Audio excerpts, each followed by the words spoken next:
Hey, it's Danny Watkins with American Eagle Harley-Davidson. This week, I got the new bike of the week. Folks, we got a Freewheeler here, a Harley-Davidson Freewheeler. It's the Freewheeler with a 114 engine in it. It's all black on black. We put a custom handlebar job on this one, folks. And we got a really cool looking windshield here with a little vent here. Goes in black with black. Also, it's got the new turbine wheels on it to look really cool. We put the zombie exhaust. Get a load of this, ladies and gentlemen.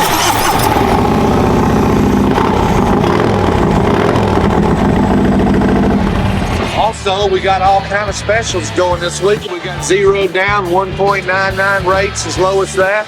Also, in this Freewheeler here, it's got a cool looking little trunk here.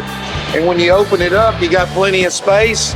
Also, folks, if you spend $300 this month in here, we got this awesome Harley-Davidson blanket here, like a fleece. Feels amazing. It's even got a keychain in it. It's got all the cool fenders like the Fat Boy front and rear. It looks really cool. Come down here to American Eagle and let us show you how easy it is to get on a Harley-Davidson, new or used. Thank you. Come see Danny.